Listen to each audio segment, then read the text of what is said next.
کیا طاقت اور اختیار کی قیمت واقعی ادا کرنے کے قابل ہے؟ سادی کی ایک حقائق ہمیں خود شناسی کے سفر پر لے جاتی ہے، جس سے پتہ چلتا ہے کہ محض ظاہری دولت کی تلاش ہمیں اپنے اصل مقصد سے کیسے بھٹکا سکتی ہے۔ کسی زمانے میں ایک بادشاہ تھا جسے اولاد نہ ہونے کا رنج تھا۔ جب اس کی زندگی کے دن گنے جا چکے تو اس نے اعلان کیا کہ اس کے انتقال کے بعد جو پہلا شخص شہر کے دروازے میں داخل ہوگا اسے تخت و تاج کا وارث ٹھہرایا جائے گا۔ اسے معلوم نہ تھا کہ مقدر نے کیا الٹی قسمت لکھ رکھی ہے۔ وہ دن آیا تو ایک فقیر جو زمانے بھر کی مصیبتوں سے تھکا ہارا تھا، بے خبری میں شہر میں داخل ہو گیا۔ درباریوں نے مرحوم بادشاہ کے فرمان کی پابندی میں اس حیرت زدہ فقیر کو نیا بادشاہ قرار دے دیا۔ یوں اچانک فقیر ایک ایسی دنیا میں پہنچ گیا جس کا وہ کبھی تصور بھی نہ کر سکتا تھا۔ اس نے نئے عہدے کا بھرپور لطف اٹھایا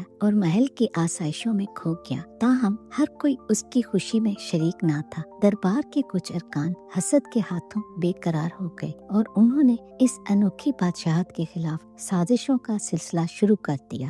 انہوں نے پڑوسی سلطنت سے ملی بھگت کی، جس کے نتیجے میں ایک حملہ ہوا اور فقیر بادشاہ کی ریاست تباہی سے دوچار ہو گئی۔ اپنی رعایا اور زمین کے نقصان پر بادشاہ کا دل ٹوٹ گیا اور وہ گہری اداسی میں ڈوب گیا۔ ایک دن اس کے گزشتہ دور کا ایک فقیر دوست اس سے ملنے آیا۔ دوست نے بادشاہ کو اس کے قسمت کے ناقابل یقین پلٹنے پر مبارکباد دی اور یاد دلایا کہ تقدیر نے اسے دھول سے اٹھا کر تخت تک پہنچا دیا۔ بادشاہ نے دل گرفتگی سے جواب دیا کہ اسے تخت تو مل گیا، مگر ساتھ ہی برے ملک کے غم بھی اس کے ذمے آ گئے۔ فقیر کی زندگی سادہ تھی، جہاں اس کی پریشانیاں صرف اسی کی ذات تک محدود تھی، جبکہ اب وہ پوری رعایا کی ذمہ داری اٹھائے ہوئے تھا۔ فقیر نے افسردہ مسکراہٹ کے ساتھ کہا کہ یہ دنیا ایسی ہی ہے، لوگ ہمیشہ اس چیز کے لیے ترستے ہیں جو ان کے پاس نہیں ہوتی، اور جب وہ شے مل جائے تو اس کے ساتھ نئی فکریں جنم لیتی ہیں۔ اس نے کہا،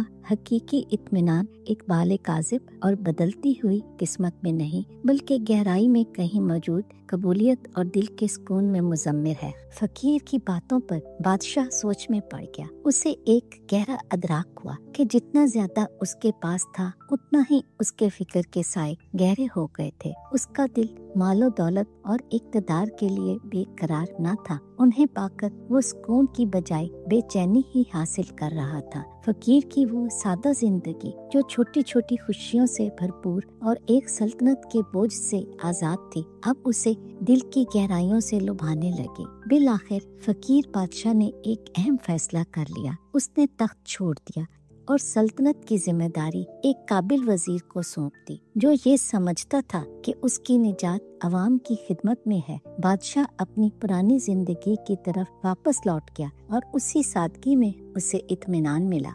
وہ دوبارہ فقیر بن کر اسی طرح راہوں میں گھومنے پھرنے لگا، مگر اس بار اس کے پاس ایک نئی دانائی تھی۔ اسے معلوم ہو چکا تھا کہ اصل خوشی نہ تو محل کی شان و شوکت میں ہے اور نہ ہی دنیاوی خزانوں کے ڈھیر میں۔ حقیقی مسرت تو خود کو سمجھنے کے سفر میں اور اپنی اصل راہ کو گلے لگانے میں پوشیدہ ہے۔